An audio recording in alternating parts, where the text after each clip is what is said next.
Hi there. Oh, it says, it's telling me to rotate my device. Hold on. I guess we're going to have to do this in portrait. I mean, I chose something else, but YouTube owns me. Okay, good morning, y'all. Let's see if we can get a nice view, a little bit of that backyard for you. Okay. Hi. Is anybody out there? Maybe I'll just wait for people to come along. Welcome, everybody. All right. Oh, hey. Hola, Oliver. So, in looking at the last one that I did, my first live on YouTube was last week, and hola, Andrea Scavi. I realized that I can see you guys asking me stuff, but you can't see those questions. So I realized it looks kind of weird to have me randomly answer things in the middle without explaining it, but live and learn. So I have a really bad cold. Luna also has a bad cold right now. I'm pretty sure she gave it to me. We have been doing a lot of like tickle fighting lately. And for sure her little snotty nose was up against me a few times. So she gave me a cold. I will say that getting sick in the tropics, it's like I feel half and half about it. It's like on the one hand, sometimes it's much easier because it goes away faster because you're in the warm and you can get in the sunshine and you want to be having like smoothies and good stuff anyway, and your immune system is not as depressed. But sometimes, man, like a cold, like a really bad fever and a stuffy head in the heat is effing awful. So it's pretty harsh. I'd rather be in like a cold place, all warmed up with the blankets and stuff. Okay, people asking me, where is Luna? Luna's at Crips Club. I actually work for a living, so I can't have her with me all the time. There's this weird assumption that like women just are always with their kids. Like I don't know how are so many women single parents with no help from the man, and yet people assume that they're with their children all the time. Impossible. Actually impossible. So yeah, what's new around here? If you didn't make it to the live last week, I am starting a podcast. And I'm looking for help in naming that podcast and in shaping it and putting it together and interviews and such. And the way that I came up with doing it is going to be on Patreon. So below this, in the description box, there's a link to Patreon. You can join. It's $3 a month. You get unlimited content. There's about at least one video a week that goes up. You can vote on the name of the podcast. You can vote on content. You can send in your ideas, all those things. And that's where we're going to make it together as sort of a co-creation. So yeah, patreon.com/travelmamaanavon. I got some really good ideas last week from here, actually from this live, on potential names, and we are going to do another vote soon. Also, so many people have asked me here about the talk I gave at Google and Expedia earlier in the year and what I talked about, and it's all up there. So today, the second part of the Google Expedia talk's going up. The one that's actually on Patreon is more in depth. So it's the same talk, but it's a bit longer. It's a bit more personal. It's a bit more in depth. Patreon is a masculine inflected word. Yeah. I think Patreon is patron driven. So you become a patron, like a patron of the arts. That's where it comes from. Anyway, it's patreon.com, patreon.com. There's some really funny comments coming up here. Some people are asking me when I'm going to come back to Bali. I don't know when we're going to go back to Bali. I mean, I lived there in 2013, and then I didn't go back for 6 years. And then when we went in 5 years, we went in 2018, and then 2019 as well. I don't know who this person is that's writing masturbation and Satan and stuff on here, but whoever you are, adios. Oh, yeah, you need to go. Hold on one second. Let me just hide this person. See you later, buddy. Yeah, so that's what's up. I know I don't sound my like most chipper today because my head feels like it's filled with cotton. Yeah, but the second one is up today. There's Lee White says, "Oh, there's always one." Yeah, really. What I mean, would we even be on the internet if there wasn't some haters? I actually, the really big news around here, actually, other than that Luna's got a cough and it's annoying, is I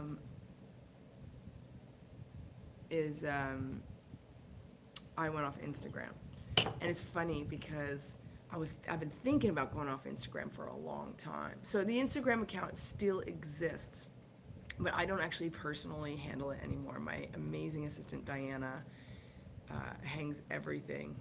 Handles everything. Oh, someone's saying we're doing a no dairy month. That's cool, Edward. I'm going to tell you a little secret about cutting dairy out of your diet. Once you do that, you can't go back. So it's really good. People think that cheese is really hard to give up, but it's not when it makes you shit your pants. I always sort of keep a little tiny bit of dairy going because when you travel, it's really difficult to be totally dairy free. And once I was dairy free for a long time, like you can't go back. You can't play with it. You can't flirt with dairy. We don't have like any enzymes to digest that crap. I mean, it's cow's milk. We have no business drinking cow's milk to start with. Any other, can you imagine giving your breast milk to a dog? Like, of course not. That milk is for cows. We have no enzymes for it. We're accustomed to it. I don't hate on anyone that eats it. I like some cheese. I like yogurt. You know, I like ice cream. But it's not easy on the system. So when you stop having it, your body like gets used to living the good life, and then it's really difficult to go back. So good luck. You know, I hope you feel amazing. Anyone I know I've never met someone that quit eating dairy and wasn't fantastically surprised and ecstatic about the results. Like, slept better, clearer mind, felt better, no bloat, better bowel movements, like all of that. Just, it's such a great improvement all around. So I think, if he's saying here that his daughter has acne, definitely it'll help with her acne. It'll help with her acne, and it'll help with her self-image. Like, cutting these things out help you. You know, yesterday my friend is visiting, and we went out dancing on Saturday night, and Sunday, we were a bit hungover. I went for breakfast, and I had bacon, which, was like a treat for myself. But man, all day I was like, the bacon made me so depressed. Because, like, when you're eating food that's high energy, which is fruits and vegetables, plants, then those other things, like anything like deep fried, fatty, meaty, heavy, hard to digest is like a killer. Anyway, I hope that goes really well. Let me know how it goes at the end. If her skin clears up and, if her self-image improves through it. Okay, so perfect. So my electrician just arrived. I booked an appointment with him, oh gosh, just after Christmas, and he's here today. That's how those things go. I also had someone that was supposed to drop off a table to me, a new table. This table that I showed in a video that I'm sitting at right now. I don't know if you can see it. It's not quite big enough, and I reordered it, and the guy's been telling me for a month that he'll drop it off tomorrow. Now he just ignores my calls. I'm reading some of these comments. So anyway, I'm off the social media. It's amazing. I went off Facebook years ago for, just mental health, same thing. Like I took a break because it's actually Jorge. There's my friend Chepe back there. It's Jorge who helps me with my pool and is an amazing guy. Yeah, I took time off Facebook years ago before they had Messenger. And then when they got Messenger, I was just like, well, I don't think I need to go back on Facebook as an app. And that's when I had a rule that I would only have one social media app on my phone at a time. Because in my former job, I worked in the music industry and the club industry, and I was and I was, handling a lot of different pages, guest lists, and all kinds of stuff. And so during that time, I was on social media so much. And this is pre-Instagram, didn't even exist. And I wasn't using it to like lurk people or anything. I was like promoting things on it. But I was so happy when I retired 10 years ago to like get away from it, because it's like something buzzing in your face all day long, you know? And I'm the kind of person where like I answer every message. Like I don't dick around. So then I had this rule, only one, and then when Facebook came up with Messenger, it was like I just had Messenger on there, and I would only use Facebook on a desktop, you know. I use it as a search engine like everyone else, like the way you use YouTube, like whatever. And then, I got on the old gram, and it's like Facebook was like me going out dancing and doing a few lines, and then like Instagram's like the crack cocaine of social media. And when I first had Luna and I was like in the middle of nowhere in Chiapas, like I thank God for social media, because it was how I stayed in contact with everyone, with people. It's how I created community. It's how I felt like I could like reach out and touch someone, and like meet other single moms that were further down the road and get support and all that. And then, oh yeah, someone's saying here, when I get into pointless arguments on Facebook, it can really upset me for days. Yeah, well, then I went through this thing where I was like, I'm just going to because it was great for a minute there. And then, I started to realize in the last year that like I have a lot of relationships that are purely online as a result of that time. But it's like, we're not isolated in the middle of nowhere now. Like now it's time for us to make real friends. And starting our life here and making real friends, like now that I'm 40, like it's hard to make friends. You kind of need to know someone for a long time. There's like a level of trust that builds when you know someone for a long time. And anyone that I know here in Puerto has only known me maximum since June, That's like the longest they could possibly know me. That's not very long. But these people that I know online, some of them are people that have known me for 15 years, people, friends from before, but the reality is I haven't seen them in 10 years. They're in my old place. They're not in this new life. So it just felt like I was keeping a tie there. Plus, I mean, I'm a lurker. I am. I lurk people. I'm so bad. I can't help it. I'm just like I really lurk on the internet. And, it starts off innocent. Like I just want to see like what's going on with my friends and their kids or whatever, or like check out that business or look up a DIY or something. And then next thing I know, like I'm looking at it. For a while too, I was like really neurotic about like who was watching us, because I have a baby, right? I have a kid. And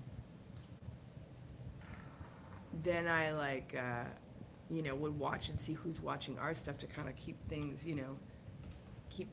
safe and stuff. But it's for go. Parasocial relationship. Edward's saying they call it a parasocial relationship, I guess, when it's not really. I mean, I guess I was having too many of those, right? I was having too many parasocial relationships. In any case, I'm a lurker. I'll see that some like ex-boyfriend from high school is looking at my stories, and then I'm like lurking him. And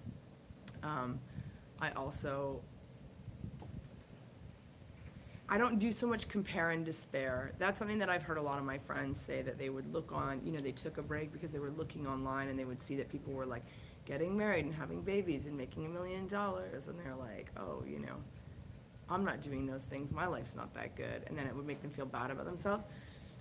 I don't feel that so much, because I just assume that everything is fake on the internet. Because I worked in viral marketing for so long. But what I do is I tend to make up stories like, oh, they're not posting very much, probably because they're out living an amazing life. And here I am, stuck on this thing all the time with nothing else to do. So I guess it is kind of a compare and despair. I do that a bit, but more than anything, it feels... I catch people lurking on there, me, a lot, and I lurk a lot. And I just feel that, like, there's something unhealthy about how it works. And it's funny, it's like I was thinking about leaving for a long time and trying to figure out how I would do it, because I do also keep in touch with people there, and I do like to see what's going on, you know? Anyone that's ever written a comment here on YouTube has gotten a response from me. I answer all the YouTube comments. But this was like, I felt like it was upsetting my emotional health and keeping me kind of a bit detached, you know? I was talking, I was like not really present, because I would always be kind of like dipping out because something would beep, and I would dip out and look, and I would dip out and look and dip out and look, and like I didn't feel really present in my life. Oh, no, now my electrician shut off. So everyone shut up as soon as I went on here. This is how this is gonna work. I think Chefe's gonna get the door though, because he's the greatest guy ever. Thank you, Chefe. He's laughing at me. But yeah, so anyway, as it got close to like D-Day, I saw this, I watch a lot of Joe Rogan. I saw Joe Rogan, and he was talking to Russell Brand, and they were talking about social media. It's just like a little thing, and he was like, oh no, I don't go on that. That's not very good for me. I'm not like the right kind of person for that. That's not like good for my mental health. Like I don't have the right constitution for that. And I realized like, exactly, like that's who I am too. Like, yeah, but Everything's okay with the... no, I need to have it moved out to the street. Ah, yeah. It has to be, the guy can't check it. Ah, okay. Yeah. Also, there's no water coming out of the key that he put in here. Okay. So he has to come check that too. Okay. Because, you know, every electrician is also a plumber here. Sure. Oh, wow, the joys. Sorry, guys, the internet. There's like a weird problem with the box, and Telcel just won't fix it, because Telcel will never give you a new box. That's just like, that is like the Mexican way. Like, no, they don't give up on things like that. Which I love about here, but you know, nothing is perfect, and that system's not the best. Oh, cool. I could like change how you guys see me. Look at that. Anywho, what was I saying? Oh yes, Joe Rogan. I love Joe Rogan. I really do. I love that they get into real conversations. This is something that, thinking about the podcast, something I've been thinking about a lot, is like, I'm not really interested in interviewing people on the products that they're selling. I don't give a fuck about products.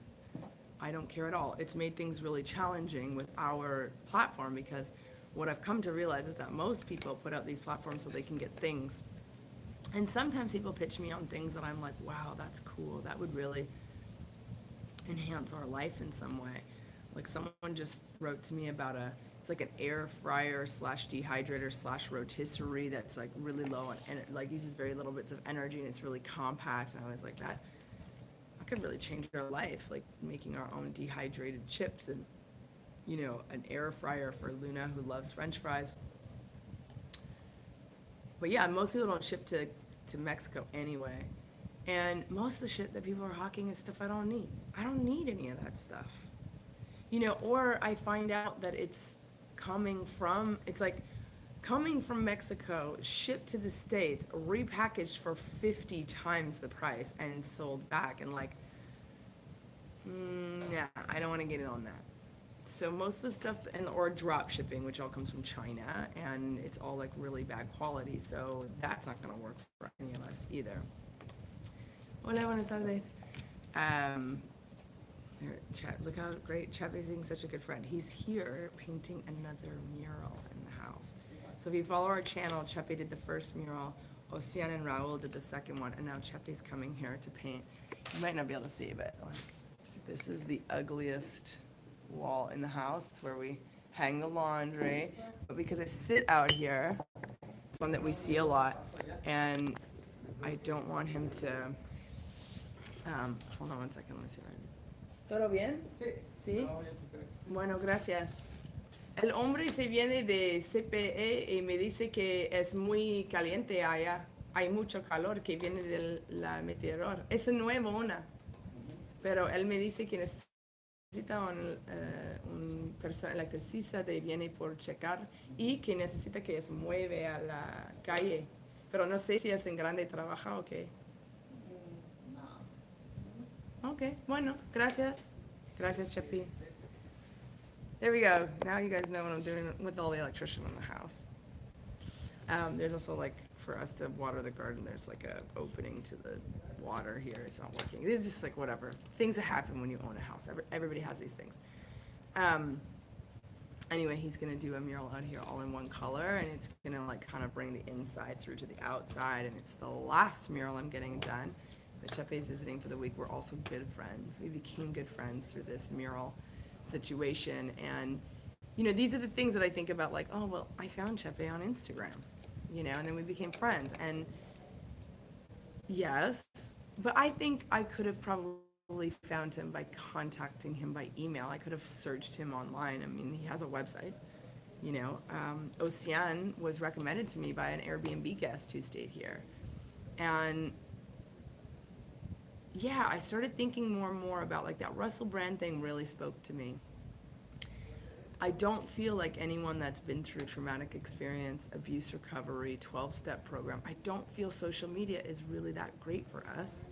I mean, I'm generalizing here, but as somebody that is in all those things, it's not good for me.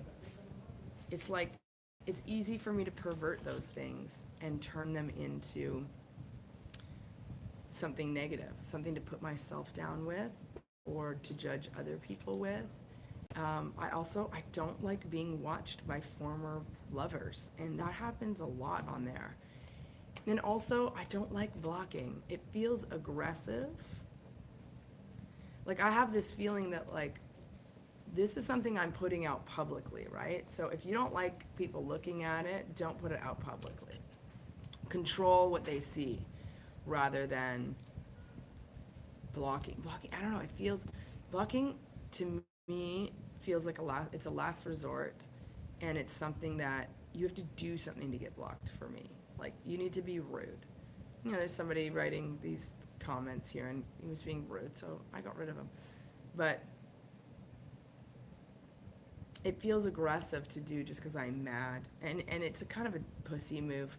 There's a lot of people that ghost and do that kind of thing, that they just decided they don't want to like date you anymore, and rather than just like deal with things like an adult, they just block or ghost or whatever. And like, I'm not into any of that. Not only am I not into it, I'm not into hanging out with people that do it. Like, when I hear someone say like, oh yeah, I ghost, I had a friend recently say to me that he ghosts, and I was like, really? Tell me more about why you think that's appropriate. And, you know, it turned out that what he was calling ghosting wasn't exactly ghosting. It was like he takes space. But, yeah, I think if I saw someone ghosting someone else who was my friend, I might take a step back from that person, because it shows their character. And I've been really into this lately, into this like seeing what kind of character do I have? What kind of character do I want to instill in my daughter? And what kind of character do I want to be around? And more, I have friends that are telling me they've been off Instagram or they've been off social media. They got rid of it. And I realize that's my character. Those are the people that are around me. Those people that are not on social media. I don't think all social platforms are bad. This is a social platform. I don't consider it social media at all. I use Instagram or YouTube to watch all kinds of stuff. I watch cats and fart videos like everyone else. But I also look up a lot of DIY, and I watch a lot of like kind of podcast stuff. The Joe Rogan Experience I watch on YouTube. I watch a lot of YouTube. And I answer all my comments here, but it doesn't feel, it's not a system of voyeurism. I'm not just like throwing up, you know, me drunk in the club on YouTube. Not that that happens anyway, but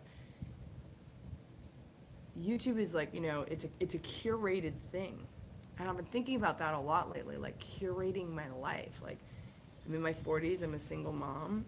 I have this great opportunity to make new friends. Like, why don't I curate a small quality group instead? And I feel like social media is not a small quality anything, it's a quantity thing.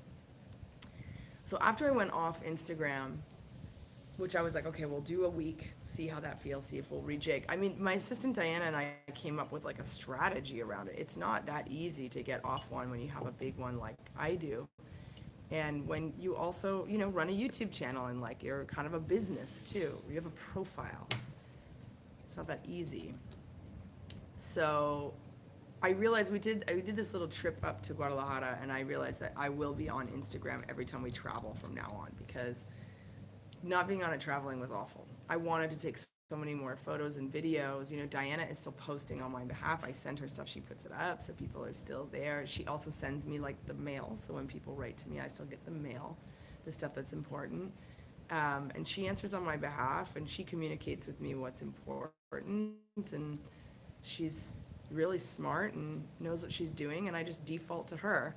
But what I noticed, the only thing that sucked was the traveling, because a lot of times we'll post stuff like we're in Guadalajara, and people will write to me and say, yo, I'm in Guadalajara. Like, that's how I've met people all over the world. Like, I met Ash in Singapore through saying, oh, yo, we're going to Singapore, and he wrote to me and said, I'm born and raised, I'd love to hang out with you, and we spent a great day together, and now we're really good friends. So I don't want to get rid of it altogether for that positive stuff, but yeah, it's like going to a gym where like you love 3 classes, but you don't like the other 700. So you just go to the 3. Like, I'm trying to get it to a place where it's just serving the good stuff without the bad. And for a while I started to do this thing where I would just have the app on for like 20 minutes a day, and I would go on and do social media stuff and then go off. But that didn't work for me. It made me really frantic in my brain. I really didn't like it. It made me really,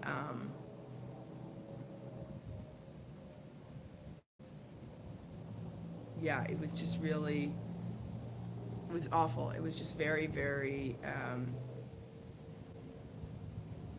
frenetic in my brain. Like, even if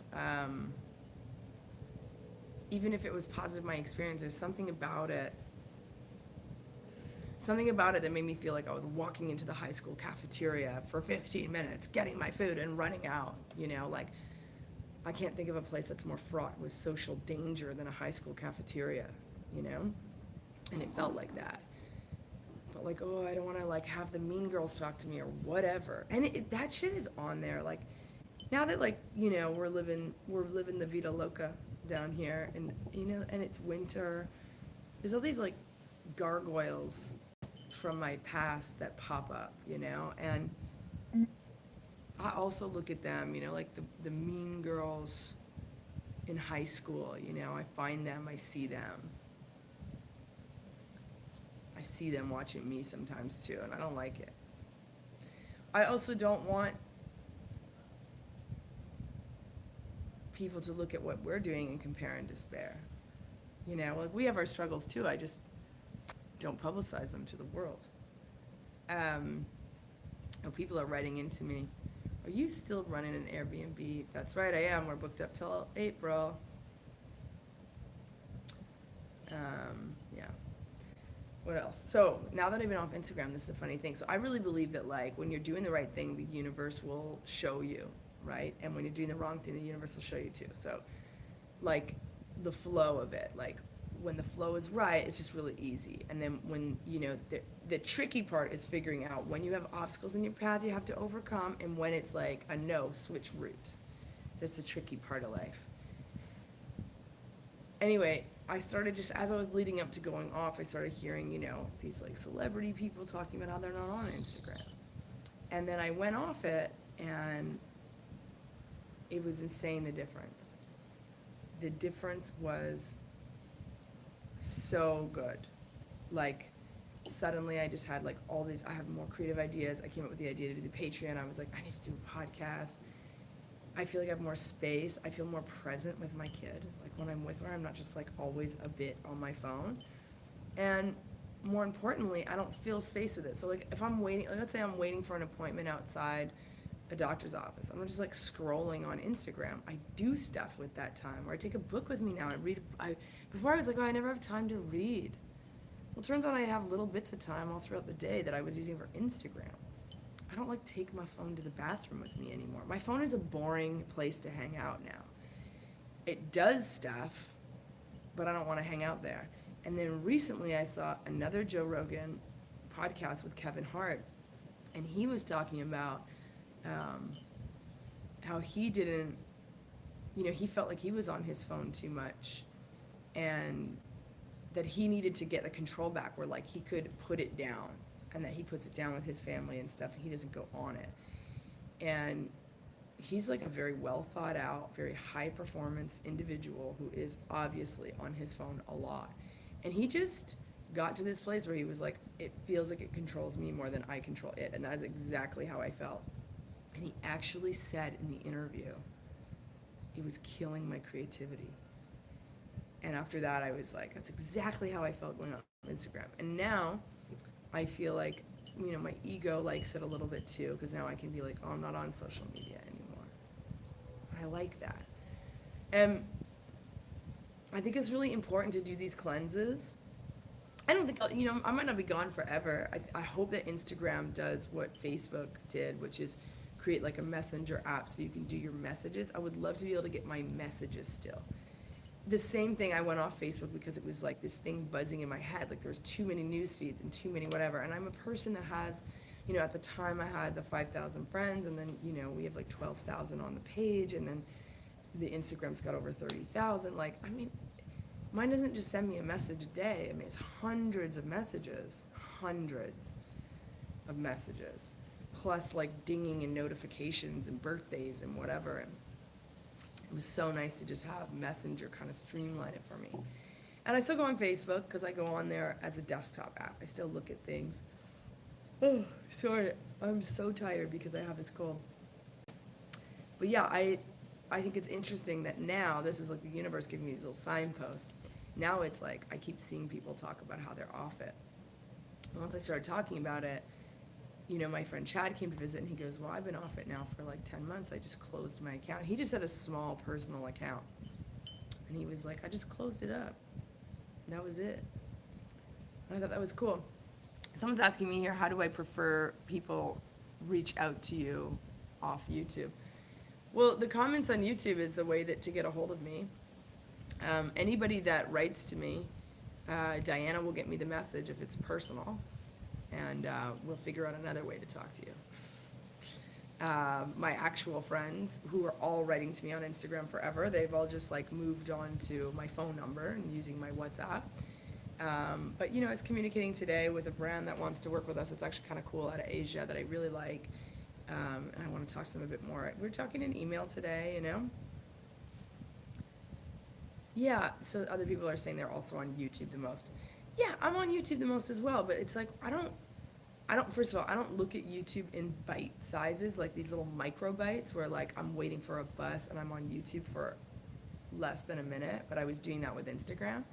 Now all those little tiny 30-second micro bites, I'm using that to think about ideas, organize my day more. For whatever reason, it's like I took it out of my life and I feel less frantic, less stressed out, less anxiety, more human, more like myself. Some of these things are like really subtle shifts, but they make huge impact differences, like when I got rid of mirrors in my house, it changed my life. I was just like, now I just go by how clothes feel on me. Sometimes I check something out in the mirror because I'm not sure, I've never worn it before or something. Or like I order clothes online, and when they come I take photos of myself so I can see what they look like. But then once I have like a general idea, I just don't look anymore. Just go by how they feel. I actually have been sitting here thinking, I don't like what I'm wearing. It's the elastic's in the wrong place. I'm going to change after this. But I don't know, it could look really good. I don't know. Once I started going on the feel of clothes, man, everything changed for me. The way I think about myself, I think of myself as much more beautiful, and I enjoy my body more, if that makes sense. I think of things like, oh, I feel really strong today, or these shorts were perfect to wear for this bike ride. I'm glad I didn't wear those pants, like my clothes have become a functioning thing more, and a support for what I'm doing in the day, my activities and my body and whatever. But it changed really my body image in a major way. Sometimes, if I get dressed up to go out, I want to like look a certain way, but for the most part, I don't give a shit anymore. It was great to get rid of them. And many people have actually stayed here and said, because we don't have windows either, so there's no way to like catch your reflection. Many people have stayed here and said that it's the weirdest thing that you can't see yourself anywhere except in like a small mirror in the bathroom. But it came for me because I stayed at a bunch of places, like these hippie places in the woods. They didn't have any mirrors, like not even in the bathroom. You just had to like, nobody wore makeup or anything. You just had to wash your face and go. And after I lived like that for a while, I was like, I don't want any more. So people are writing to me here. Oh yeah, everyone's blown away by the numbers.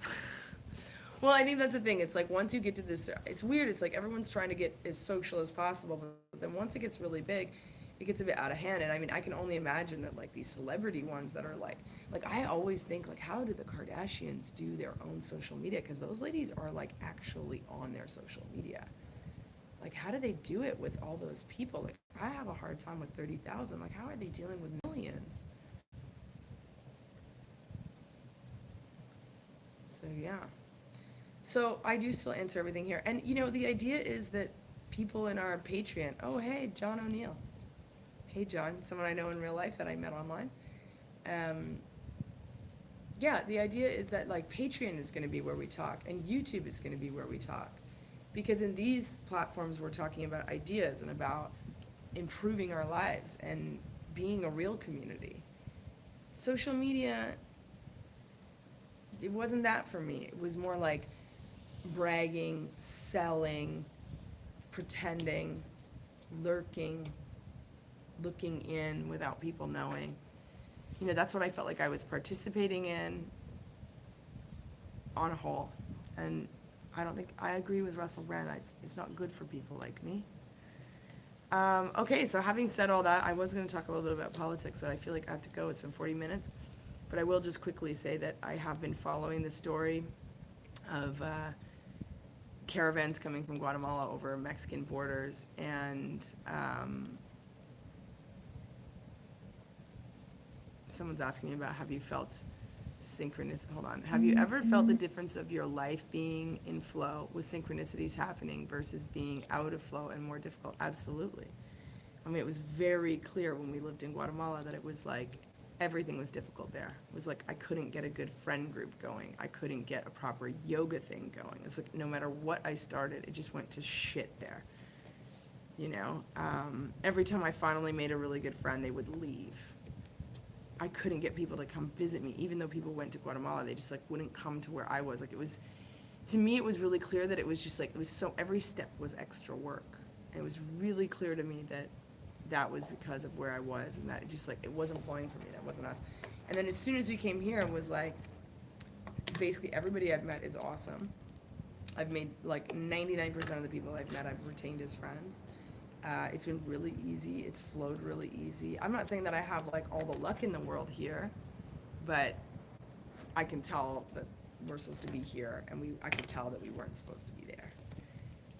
And then, of course, there's other people I know that like, they move to Guatemala and everything falls into place for them. Like, it's not about a place being good or bad in general. It's just like what's going to work for you and your karma, right?